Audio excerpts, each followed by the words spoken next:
Welcome back to part 2 of political spanking.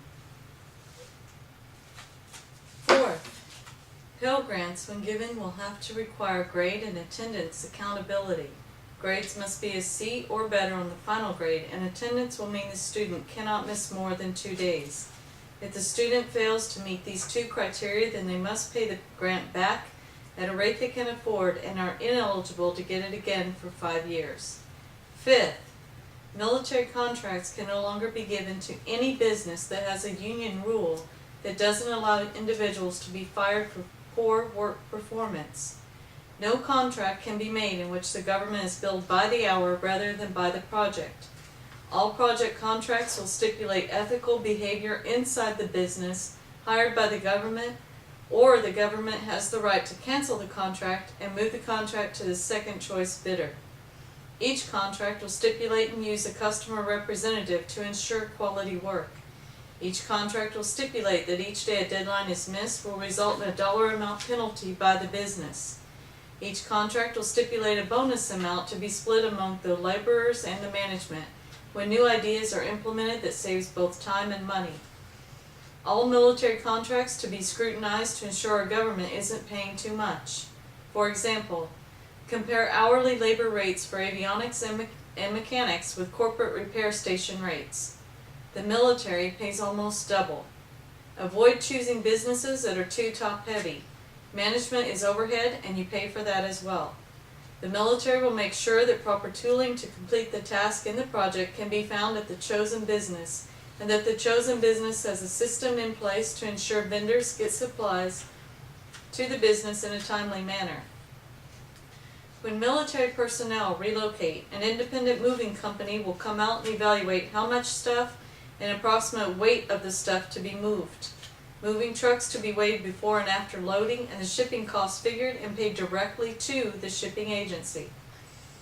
Military personnel who reside in on-base housing will pay a percentage of the electric bill, 1 to 2% of the electricity usage of the house the military family resides in. Military personnel will be utilized to help upgrade residential on-base houses to add solar panels and hot water heater adaptations, again giving tax breaks to any company that donates materials to the U.S. government at a $2 for every $1 donated in materials at today's cost. These changes will help cut back the military budget further without impacting security. Finally, Congress will never implement a pay raise for themselves without increasing military personnel pay by the same amount. Sixth, the FAA fund that is used for airport expansion should be one of the accounts tapped to pay down the debt. Did you know that airports can't apply for funding from this account until they have proven by the amount of traffic coming in that they need to expand? Did you know that airports cannot apply for money from this fund for repairs and maintenance? The FAA only gives a small percentage of these funds to a few airports per year. The majority of this money just sits there in the bank doing nothing. 75 to 80% of these funds could be used right now. Seventh, simplify the tax code. The tax code is several volumes long and over 3 million words long. No one can read all of that, so how do we know for sure if we paid enough or too much? When the IRS is called with questions about a particular situation and 5 different agents are talked with, 5 different answers are sometimes given. Yet it's the taxpayer who gets penalized if the return is wrong. God only asks 10% of us. Why should our government ask for more? Right now the IRS even taxes bartering. You do understand that people barter services when they can't afford to pay for the service, right? So why do you tax them on the money they would have made had they actually received money? How do you justify taxing on money not made? For example, another example, at my last job we were all offered a free service where people could go with financial questions and get free advice. But if a person signed up for it, that person would be taxed on the imputed value of the service. Well, Mr. Obama, Congress, if a person can't pay tax on the imputed value with imputed dollars, guess what happens? No one takes the service. This service could have helped thousands, but people couldn't afford the taxes on it. You are taxing us to death and then have a death tax. Enough. If we let this continue, then soon you'll be taxing us on the very air that we breathe. No more. Today we demand that the tax code be simplified.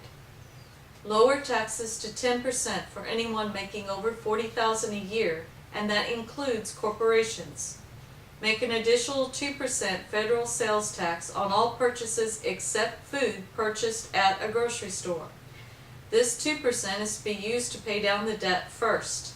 Once the debt is paid off, it is to be divided into 1% to save for surplus and working capital, and 1% to use for new programs. Lowering the taxes allows everyone to pay. People who used to cheat won't risk prison for a mere 10%. People who were afraid of the corporate tax will now start a company, ensuring new job creation.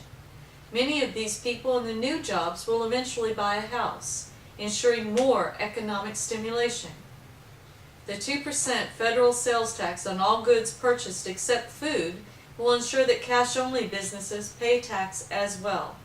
This move is a win-win for the government and the people. Eighth, because the tax code will become so simplified, we will not need so many IRS agents or tax preparation people. There needs to be something put into place for those people. Some IRS agents can step into FBI jobs following the money trails of terrorists and drug cartels. Some tax prep people can step into bookkeeping and data entry jobs. Still, resume writing, job interview help, and vocational school help with the same criteria as that used for the welfare moms and dads can be used here as well. Ninth, Mr. Obama and Congress can quit taking sightseeing trips on the taxpayer's dime. The extra security and decoy vehicles and planes all cost money. A lot of money. If you must meet with world leaders, let them come here. Let them spend their money instead of us spending ours. 10th, because people keep saying we can't get out of this bad economy without a lot more jobs and more people in houses, we propose 1. The job creation won't happen until the big companies start operating in the United States again. This won't happen while our corporate tax rate is so high. Only Japan has a higher corporate tax rate than ours, and they're about to lower theirs, making ours the highest corporate tax rate in the world. No wonder our companies are leaving. And for those of you who think big business should pay more, there are 2 good reasons why that is not a good idea. Reason number 1, companies are in business to make a profit. When they become so taxed that making a profit is not happening, they must either close up shop or move somewhere where the taxes aren't so high. Reason number 2, companies that do stay here and pay the higher rate have to pass that cost on to the consumer by raising the price on the goods they produce. So raising taxes on corporate America affects our wallets. Recap, raising corporate taxes negatively affects the taxpayer by loss of jobs and increased costs. We the people are saying no to that. We must lure the companies back here. We propose offering the same benefits that they currently enjoy overseas for a period of 3 years and lowering the tax rate to 10% for all the companies that did stay here so the cost of their goods can go down again. Let us be clear, Mr. Obama, Congress. Now isn't the time to try to punish corporate America. That hasn't worked out so well to date. 2. In order to get more people in houses, we need to reevaluate what toppled the housing market in the first place. We know bad loans got us here in the mess. But if our government hadn't decided to back the bad loans and now give banks bailouts, the banks may have already come up with a common sense solution that would work. Again, our government has no business telling private businesses what to do, nor bailing them out when they fail. As we have already said, we know bad loans created the mess. But it seems to us that our government has a bad habit of rewarding bad behavior and punishing good behavior. Banks were given bailouts so they could loan again. Instead, they bought bonds and sat on them. Banks claim they can't move the foreclosures.